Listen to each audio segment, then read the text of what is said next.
অন্তর্বর্তীকালীন সরকার, নিরপেক্ষ সরকার, তাদের মাধ্যমে বিচার হচ্ছে, সঠিক বিচার হচ্ছে। বন্ধি বিনিময় চুক্তি আছে বাংলাদেশের সাথে, তাকে ফেরত আইন অনুযায়ী দিতেই হবে। 4 তারিখে এরশাদ বলল যে আমি পদত্যাগের সিদ্ধান্ত নিয়েছি। আমরা সর্বদলীয় ছাত্র ঐক্য তখন তুপখানা রোডে পার্মানেন্ট মঞ্চ তৈরি করলাম যে পদত্যাগ না করা পর্যন্ত এই মঞ্চে সমাবেশ চলতে থাকবে। যখন বলল পদত্যাগের সিদ্ধান্ত নিয়েছি, বেগম খালেদা জিয়া আবার রাত 10টার সময় বললেন BBC ভয়েস অফ আমেরিকাকে যে পদত্যাগের সিদ্ধান্ত নয়, এই মুহূর্তে পদত্যাগ করতে হবে। উনি যখন রাত 10টার সময় ঘোষণা দিলেন বেগম খালেদা জিয়া, আমরা প্রেস ক্লাবের সামনে 11টা 12টা 1টা 2টা 3টা সারা রাত মিছিল করলাম এবং তোপখানা রোডে সমাবেশ চলতেই থাকলো। এরশাদ পদত্যাগ করলো। তখন আমাদের আব্বাস ভাই জেলে ছিলেন, আমাদের মঞ্চে আসলেন। ইলিয়াস আলী জেলে ছিল, আমাদের মঞ্চে আসলেন। এই সপু জেলে ছিল, আমাদের ওই মঞ্চে আসলেন। মনে আছে সেই ইলিয়াস আলী আজকে কোথায়? তার ছেলে মেয়েরা তো যদি আল্লাহ না করুক যদি মেরে ফেলে থাকে, এখনো আমরা জানি যে বেঁচে আছে, তার ছেলে মেয়েরা কি ইলিয়াস আলীর কবর জিয়ারত করতে পারবে? কোথায়? শেখ হাসিনা গুম করেছে, খুন করেছে, কিভাবে? আল্লাহ তাআলা তার বিচার এখন করছে। সাবু সাইদ শহীদ হয়েছে, চট্টগ্রামের ওয়াসিম আকরাম ছাত্রদল নেতা শহীদ হয়েছে, হাজার হাজার ছাত্র জনতা শহীদ হয়েছে, তার বিচার শুরু হয়েছে। ইতিমধ্যে তার ফাঁসির আদেশ হয়েছে।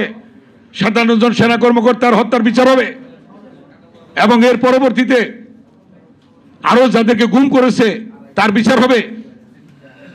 প্লট জালিয়াতির বিচার হবে। ওই যে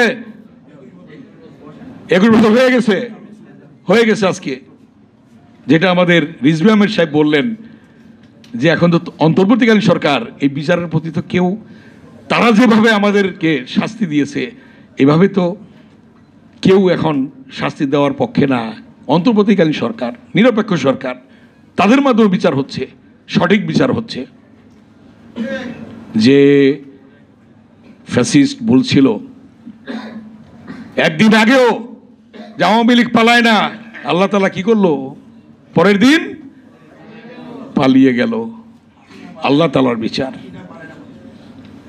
অতএব হ্যাঁ, হাসিনাও পালায় না, এটাও বলছিল শেখ মুজিবুর মেয়ে পালায় না, কিন্তু আল্লাহ তাআলার কাছে বিচার আছে। বিচার তো শুরু হয়েছে তার এবং তার দোসরদের বিচার শুরু হয়েছে এবং এই বিচার অবিলম্বে কার্যকর করতে হবে। এই রায় অবিলম্বে কার্যকর করার মধ্য দিয়ে বাংলাদেশের মানুষ স্বস্তি পাবে। বিচার রায় কার্যকর করার মধ্য দিয়ে শহীদ পরিবারের স্বস্তি পাবে। এই রায় কার্যকরের মধ্য দিয়ে জনগণ স্বস্তি পাবে, দেশ স্বস্তি পাবে। কিন্তু কেউ কেউ আবার অস্বস্তি পাবে। পার্শ্ববর্তী এখনো ফেরত দিচ্ছে না, প্রতিবেশী। বন্ধি বিনিময় চুক্তি আছে বাংলাদেশের সাথে, তাকে ফেরত আইন অনুযায়ী দিতেই হবে। অতএব বিচার হবে বাংলাদেশে। আপনারা জানেন সেই আপসীন নেত্রী বেগম খালেদা জিয়াকে কিভাবে মৃত্যুর পথে ঠেলে দিয়েছে। আওয়ামী লীগের সন্না পান্ডা গুন্ডা মেম্বার চেয়ারম্যান বিদেশে চিকিৎসা পায়, আর বেগম খালেদা জিয়া 3 বারের প্রধানমন্ত্রী, সেক্টর কমান্ডারের স্ত্রী, বীরুত্তমের স্ত্রী, রাষ্ট্রপতির স্ত্রী, সেনাপ্রধানের স্ত্রী, স্বাধীনতার ঘোষকের স্ত্রী। বেগম খালেদা জিয়া কি বিদেশে চিকিৎসার জন্য যেতে পারেন না? স্লো পয়জনিংয়ের মধ্য দিয়ে বেগম খালেদা জিয়াকে হত্যা করতে চেয়েছিল। আজ তিনি অসুস্থ হসপিটালে, কিন্তু আল্লাহ তাআলা তাকে বাঁচিয়ে রাখছে। ইনশাল্লাহ সুস্থ হবে, আবার আমাদের মাঝে ফিরে আসবে।